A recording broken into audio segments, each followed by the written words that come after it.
Ready when you're ready. Okay. All right. Hey, everyone. I'm Nancy, the founder and president of Invisible Warriors. One out of every two adult Americans lives with at least one chronic illness, often called an invisible disability.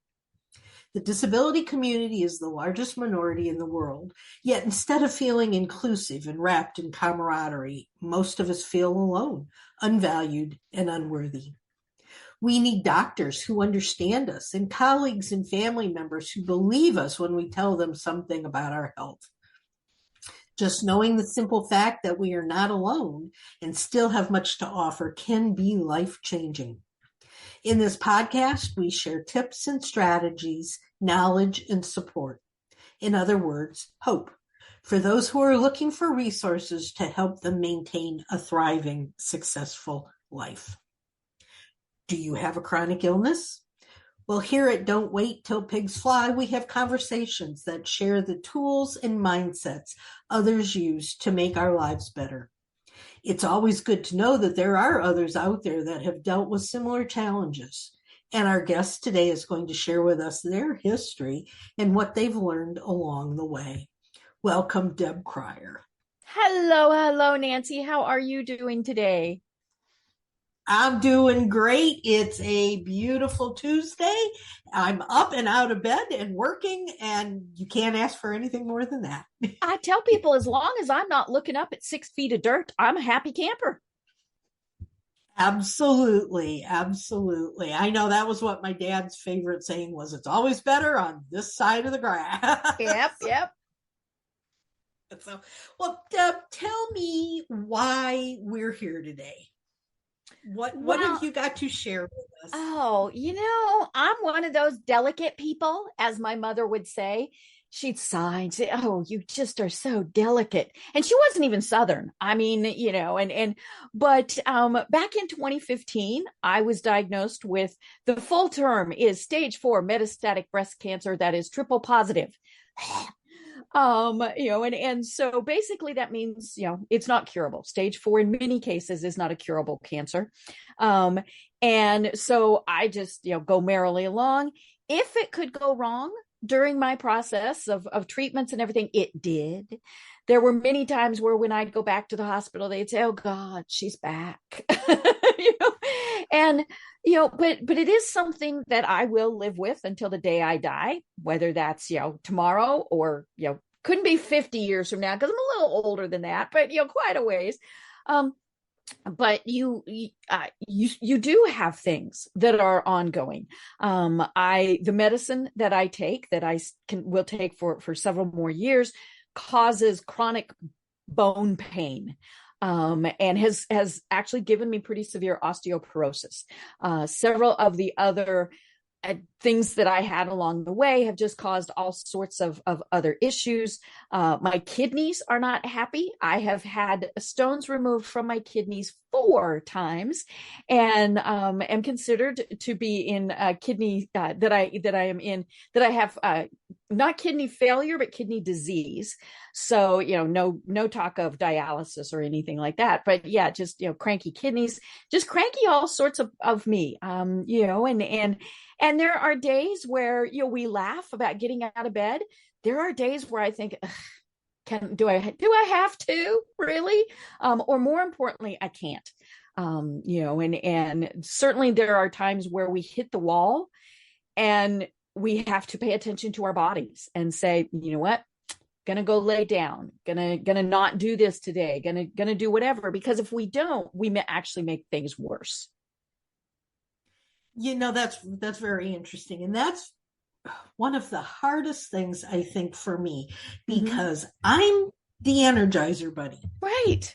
I used to be up at 4 o'clock in the morning, go to bed at midnight, 1 o'clock at night, and back up at 4 o'clock the next morning again, and just go, and enjoying every minute of it. And I still want to do that. Right. And I feel guilty when I can't. Right. And this weekend was a great example. My husband is a retired Marine Corps Master Sergeant. Ooh. And it was not only Veterans Day, but it was the birthday of the Marine Corps. 248 years, and you've never seen a group of men and women who celebrated a birthday more than these guys. We went to 4 birthday parties last week and cake cutting. And the big one was an entire weekend away from home. And the party started at 5, and I have no clue when it ended because I left. They're still going. I'm sure they're still going. Yeah. But, then on Sunday, when it's time to come home, I couldn't move. Right. And I said, can't we just stay one more day so I can just rest? That makes me feel really guilty because I feel like I'm not doing what I should be doing to support my family, to support my listeners, to support my organization. And then I get really depressed and grouchy. Yeah. It's because I feel bad when I have to tell somebody I can't, especially my husband, when he will say, hey, let's go do such and such. And I'm like, I can't. And sometimes it's something fun. Sometimes it's, I need help in the garden, various things like that. But, and I definitely have friends who I've had to say, I can't do that. And, bless them for giving us grace, for being very patient with us, but it is still very hard, and especially because in many cases we look perfectly fine. Like you said, it's the invisible. And so, people, forget that we might not be able to do something. Now, obviously the husbands remember, but, friends and associates don't always remember that, maybe I've just had too much that I have had to do. And the funny thing is sometimes it's just getting out of bed. Sometimes it's too much, but yeah, it's, and I think that maybe is one of the hard things is dealing with that guilt because we have the pain, we have, the whatever that is also going on, and then we have guilt. And I don't think anybody means, they never mean to make us feel guilty. They certainly don't. And if they do, well, we just ignore them. Right. But yeah, I think it's kind of one of those where, when you just say, I can't, and you see their face fall.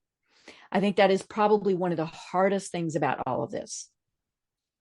Yeah, it is. And we have for years, the first weekend in December, we've had a Christmas open house where I've decorated. I love from Halloween through New Year's. I'm a kid. I just love everything about it. And we decorate the house. We do this. We send out invitations to the neighborhood, to our church, to everybody we can think of. We cater it. And it is a big deal. And Ed says, hello, next week is Thanksgiving. Are you going to start putting this all together? Wow. And I can't do it this year. I can't do it. Just, and then that makes me feel guilty. Right. But it's almost, it's not a feeling guilty because I'm letting somebody else down. It's, I really had some interesting thoughts over this weekend, both from the standpoint of being on the outside looking in on someone else who had some disabilities, and also myself in ways I've never looked at my own disabilities from. And I think it's a lot of it is I feel like I've lost myself. I'm not me anymore. I'm not Nancy. I'm some other strange person over here who, doesn't do the same things, and I miss me. Right. Does that make sense? It does. It's really funny. When you go into the doctor and they say, what's your name and date of birth? I frequently look at them and say, Anastasia Beaverhausen. But you're right. There is a different person now. And we see that. I think, especially if we're talking about Alzheimer's or dementia. You really see that shift. But that's an expected shift, and even just, the getting old and forgetful and creaky. And, I tell people, I'm the Rice Krispie body. I get up and everything goes snap, crackle, pop. But, we expect that. we didn't expect what, the hand that we are dealt. But I have to say, I love the name of your podcast because it really is about not putting things off, because you never know, right, what's going to happen. But we have to do that understanding that, okay, now this is not true, but what if I thought, okay, I'm going to run a marathon. I'm going to run the marathon tomorrow. Okay, no, but and so maybe, I'm going to think, okay, I'm going to walk 2 miles tomorrow and build up to maybe 5 miles. Never, ever, ever going to do a marathon. Nope, that's just not me.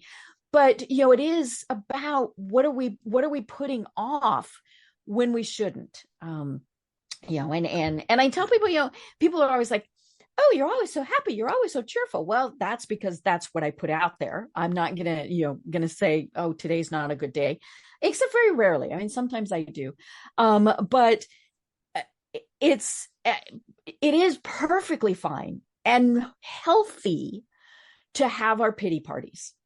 I think if we're Pollyanna all the time, then things really do come crashing down hard. But when we say, you know what, today's not a good day. I didn't tell you this in our chat. I had part 2 of a root canal yesterday.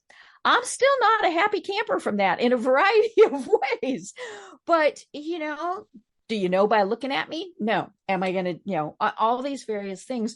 So I think it really is about knowing our limitations, but not going, I'm just going to sit here and do nothing.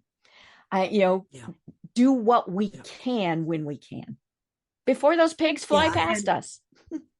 Absolutely. And I say there's probably not a day that goes by that I don't 5-10 minutes by myself, where there's nobody else around. I will, usually in the shower in the morning when I'm getting my shower, I will cry. I will scream. I will hit the wall, Right. Shower's done. I walk off. I dry out. And it's, hi, everybody. Yeah. Because I sat for a year and a half after my car accident. I sat in a dark, dingy basement. We were living in the basement of my parents' home, taking care of them. And, and I couldn't get up the stairs. I was non-weight bearing. And unless they had decided to put an elevator in, there wasn't any way I was getting up and down those stairs without a lot of trouble.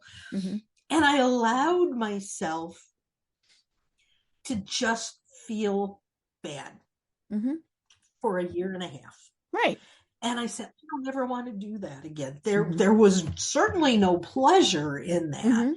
Right. And now when somebody comes up to me and says, I'm so sorry that this happened to you, I go, don't feel sorry for me. There are things I can't do. I can't drive anymore. Right. I used to love to drive. I can't drive. I used to love to be up from hours and hours and hours. I can't do that anymore. But look at everything that I am able to do. Right. And look at the other people that I am able to help, because I'm not still sitting in that basement feeling sorry for myself. Right. Well, and, I'll be having a pity party, and, either a commercial for St. Jude's comes on, and oh my gosh, how can I feel bad when there's a child with cancer?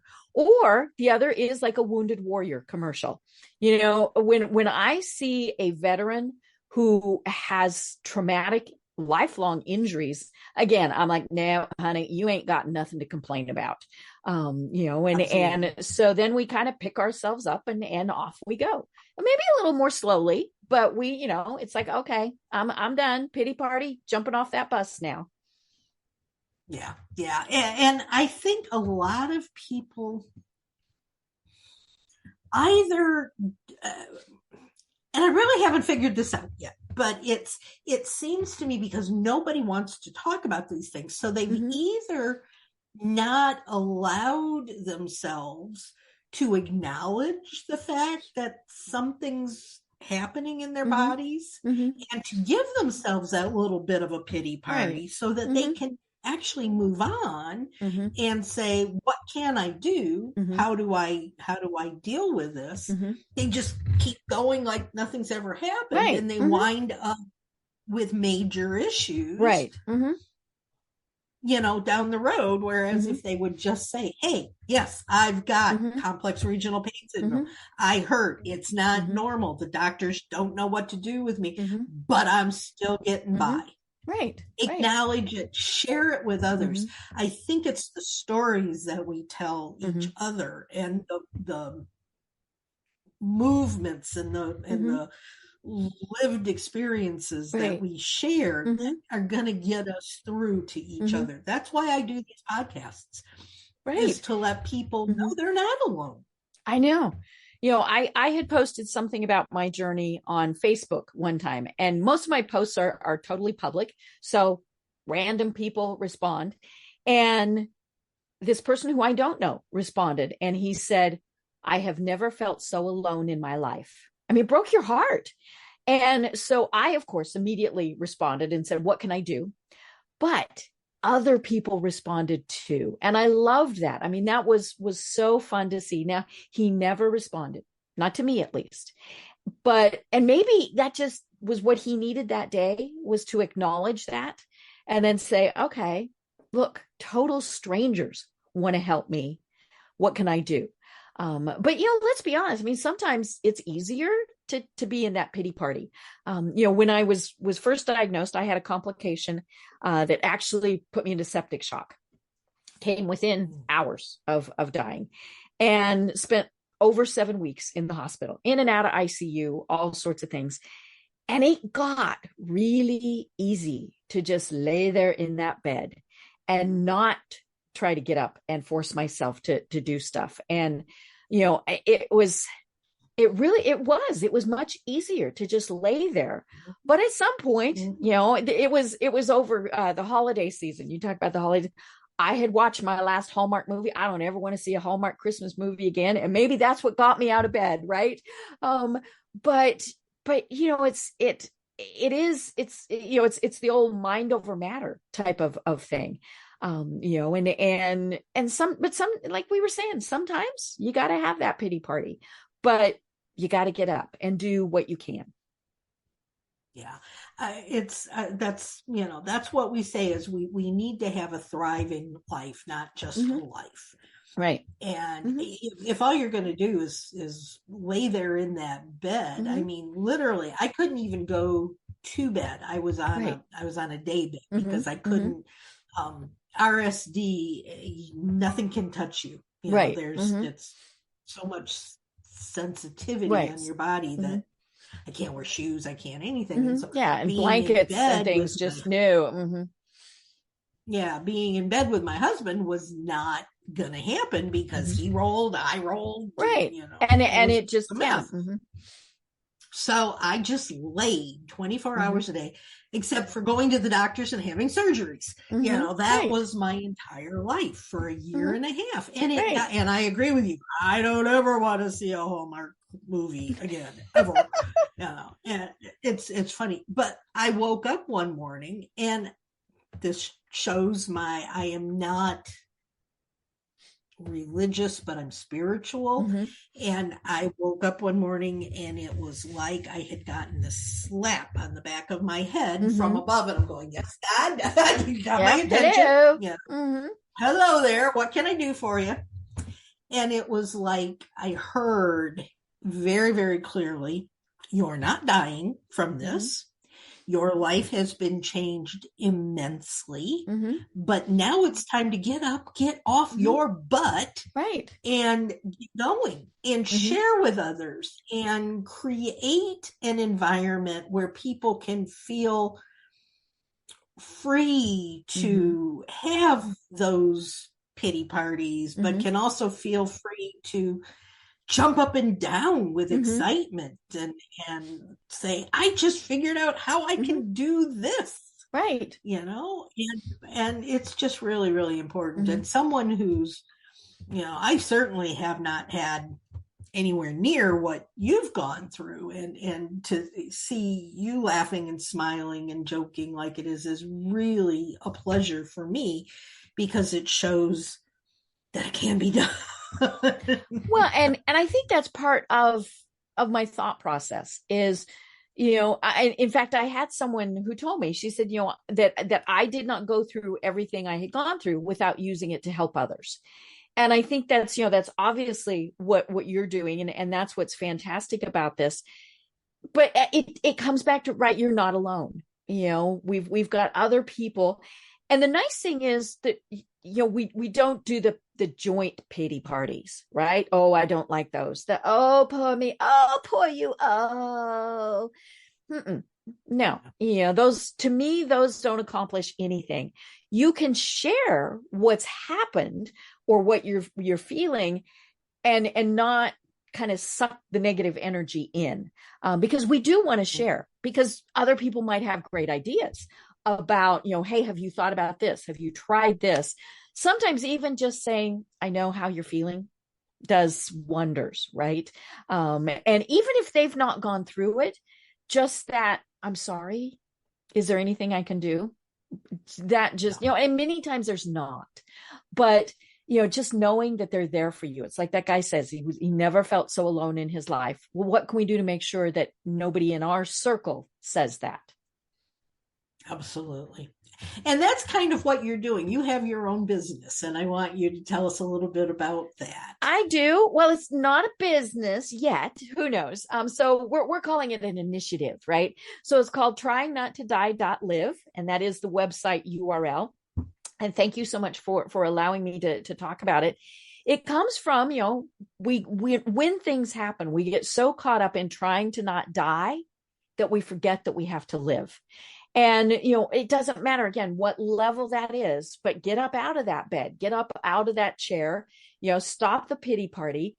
And so we predominantly work with people who have cancer or are dealing with cancer in their life. So maybe it's a loved one, an employee, somebody who they know. How can they help them? One of the biggest questions that we get are from people who, contact me and say, my friend, my wife, my coworker, my employee has cancer. I don't know what to do. And, and things like that. And then we also work with medical personnel to show them that, they're as much a part of this journey. But they also have to remember that we are people and we're not patients, and to treat us, obviously they drag me in to talk to students and things like that. And I absolutely love doing that. But I always tell them, think of that person that you're treating as your wife, your mother, your sister, or father, brother, husband. How would you want them to be treated? I was diagnosed with a third cancer earlier this year, hey, yay, trifecta. And I was in the doctor's office having a follow-up to the surgery. And I heard them say that the thyroid cancer is in room 4. And I went out and I said, excuse me, I have a name. Now they knew, I've been dealing with these people for quite a long time. And I said, you can say, and I know part of it is HIPAA also, right? There's privacy things, but I'm not the thyroid cancer in room 4. I'm Deb Creer. And, and I said, just, and they apologized, but, it really is about how do we take charge of our own care? How do we advocate for ourselves and for others? And how do we, live as opposed to just waiting to die? Yeah. And I think that's the whole thing. And I would love to be able to, we're going to have another conversation about how you get in to talk to doctors. Oh, yes. We're not having a lot of luck in that direction. And I went into the emergency room a year or so ago. I had COVID and I was really sick and I couldn't breathe, and I was really having problems. And a nurse prior to this, because I had not taken the vaccine, the doctors had told me with everything I had not to take it. Right. So I had gone in for something, and the nurse there told me in no uncertain terms that on day 8 of having COVID. If I had Mm-hmm. not taken the vaccine, I was going to die. Oh, And so I'm going, yeah, right, whatever. on But day that 9, got did you into go back and go? on day 8. I was so sick Mm-hmm. because I think it had gotten into my head. Right. Mm-hmm. You were And waiting. I can't breathe. I'm dying. She's right. Mm-hmm. All this. Mm-hmm. So my husband took me into the emergency room. Mm-hmm. And I'm sitting there, and they rolled, and I went into triage. I Mm-hmm. rolled in my wheelchair, and the doctor comes in and he says, well, why are you here? And I said, well, I'm here because I can't breathe. I have COVID. Hello, I'm sick. And I'm sick. Yeah. And he says, well, why are you in a wheelchair? Mm-hmm. And I said, I'm in the wheelchair because I have complex regional pain syndrome. Mm-hmm. He looked at me. He looked at the nurse. He looked back at me. He says, I've never heard of that. You're making it up. Oof. And I, being the smart mouth I am, I said, doctor, is that a smartphone you have in your hand? And he said, yes. Why, yes, it is. Mm-hmm. Yeah. And I said, Google it. Mm-hmm. And Right. he did. To his benefit, he did. Now, he never said he was sorry, but he looked at me again and he went, oh. Mm-hmm. Yeah. That was it, and moved on with the whole rest of my being sick. Yeah. Yeah. It is about taking charge. I have a lot of digestive issues now because of all of this. And so I, and who knows, I have, had gallstones. Don't know if I would have had them no matter what. I mean, but I ended up in the emergency room and they said, you need to make an immediate appointment with the GI doctor. Here's who you call. Called that guy. He could get me in 4 months. Well, that wasn't going to work. So got somebody else and I went in. Now, they all have access to our charts, right? Because they have Epic, which is the system that almost all doctors now use. But he clearly had not looked at my history at all. And so he comes in and introduces himself. And then he says, what seems to be the problem? And I said, well, I have gallstones. That was, and he was very skeptical that I did. Well, I'd had an ultrasound when I was in the hospital. I knew I had gallstones. They showed up. But then I started to say, and here's the other things that I have. I mean, aside from anything else, over half of my digestive tract has been removed. So that does cause all sorts of issues, right? And he shakes his finger at me and he says, not another word. You just listen. And I almost grabbed his finger. But of course, then I got the snotty little kid, right? And so I let him go on and on and on and on and on. And he finally finished. And I said, and he said, so what do you think? And I said, I think you did not look at my chart. This is what is actually wrong with me. And I do have gallstones because I had an ultrasound. So I know that. And so he was a little taken aback, but like your doctor didn't say, I'm sorry. He said, well, let's make a follow-up appointment in a month and we'll see how it goes. So I left. I called my surgeon because I got my own surgeon. I've now, the thyroid removal surgery earlier this year was number 33, right? So I have my own surgeon. Called him, went in. He looked at the ultrasound. He said, what you doing next week? I said, getting my gallbladder out. And he said, yep. And so then I go back to that doctor. I thought, well, this is kind of fun. And so I went back to him at the month and he still had not looked at my chart because he said, so are you feeling better? And I said, well, yes, I am. And he said, see, I told you that this would pass. I said, it passed because I had my gallbladder removed. And he was just, and I said, and I will not be coming back to see you again. And he was just, but yeah, we are the people in charge of our treatment, not them. And we have to be our own advocates. And if we're not able to, then we need somebody who is, husband, family member. We always need to take somebody with us. Because we need those advocates who are also going to be our second set of ears and eyes. I tell people, when you go to the doctor and you've got the flu, you go home and you go, when was I supposed to take that medicine? When you're dealing with something long-term, chronic, serious, your brain goes, bleh. And you have to have that second set of eyes and ears. Yeah. My dad, we were living with my mom and dad. My mom passed when she was 93. My dad, Ooh. 2 years later, at the age of 95, passed. He was perfectly healthy, driving everything all on his own until about 3 months before he died. Wow. But the one thing that he never did was understand what doctors were telling him when they were telling him things. Now, we had a joke because his name was Cliff. So we always went to all of his medical sessions with doctors because we did not want to get Cliff Notes. Right. Because you would. If you've heard of Cliff Notes. Yeah, because they don't understand. They say everything's fine. Yeah. Yeah. Yeah. And you know, Cliff Notes are the real short versions of books. Nope, everything was fine. Everything's fine. So we always went because we wanted to hear. And at one point, my dad was in the hospital and he did not have his doctor. He had the hospital house doctor.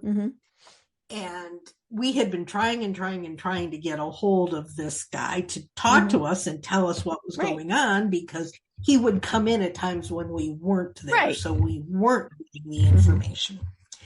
And we finally wound up in the same room with him at the same time. And he's mouthing off and talking to us like we didn't know what we wanted. Well, he was this little short foreign doctor. And my husband's 6'3", a Marine. A Marine. Dude, right? Just a little intimidating. Yeah, he had that. I have to laugh because the doctor was being so obnoxious and telling us we didn't know what we were talking about. And my husband's also a paramedic, so he knows medical, right? He had this poor guy backed up against the wall out in the hall of the hospital, and he's giving him the he's giving him the Marine talking to. The doctor's going, okay.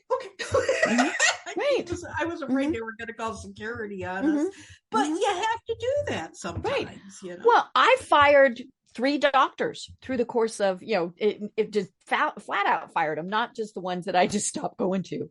But yeah, there were, and they were good doctors.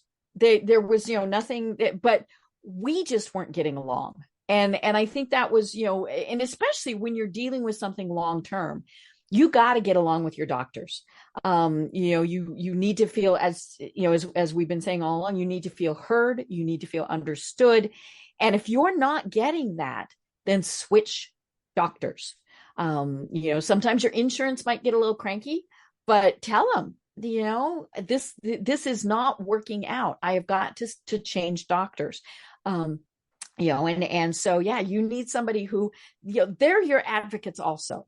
And so you need somebody, now they could be gruff and grumpy but if you feel like you're getting the right treatment, then that's okay. But yeah, it just, I had one that I would say, such and such happened. And she would say, oh, this staff person was supposed to take care of that. And she never took responsibility. And finally, about the 3rd time she said that, I said, that might be your nurse, your whoever's responsibility, but ultimately you're the one in charge here and you're falling down on the job, and I said, and I'm just not going to deal with this anymore.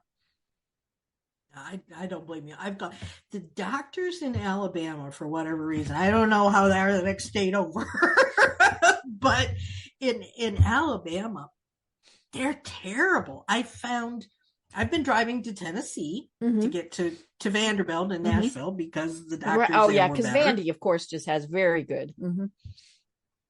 Yeah, but you've got to find a doctor you're comfortable with, right? And I had a doctor for a year, and it was it's a training hospital here in Huntsville, and my doctor I never got to see. Every time I go to see the doctor, it would be a rotation from another student coming through, and I'd have to explain because again, start over. Read the chart. You have to re-explain everything that's Mm-hmm. going on. And I finally said, I can't do this Mm-hmm. anymore. Right. And so I finally found a Mm-hmm. different doctor. So Mm-hmm. you have to be assertive. Mm-hmm. You have to be an Right. advocate for yourself. And you Mm-hmm. have to be out there working it. You Mm-hmm. can't just sit back and say, Right. well, that's what the doctor said. I Mm-hmm. guess I Yeah. have to deal Mm-hmm. with this. Mm-hmm. So, well, Well, I and can't there's, believe our yeah, I know we've talked for a half hour. Like you said, we got to do this again. absolutely. Is there anything that we haven't talked about that you need to share?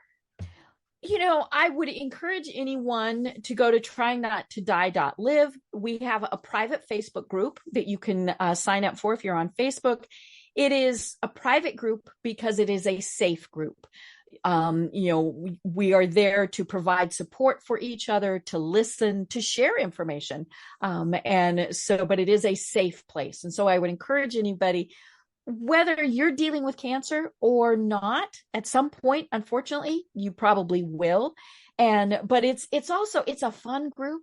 We try and keep it as light as we can. But it's an inspirational group also. So I would encourage people to go to tryingnottoDie.live and then go to our Facebook group. Absolutely. Guys, you've heard, do it. Now, Okay. wait, no, finish Now, listening yes. to this, then do. Okay. And do it. Yes. Don't shut off now, but just after we're done here. Well, thanks so much, Deb. I really, really appreciate you being on with us today, taking the time, even after a root canal. That's been one of the more painful things I've had. Wow. Yeah, I can just imagine that. But guys, you have been listening to Don't Wait Till Pigs Fly. If you haven't already, please give us a quick review and rating on iTunes. And don't forget, you can follow us too on Facebook and Twitter. To wrap things up, often after a podcast, people want to know more about some of the things we do at Invisible Warriors. If you'd like to hop on a Zoom, my contact info is in the show notes that you'll be getting with this podcast. And thanks again for tuning in and listening to today's conversation. See you next time. Same place, same station. Thanks a lot, guys. We'll talk to you all soon. Get my mouse to work.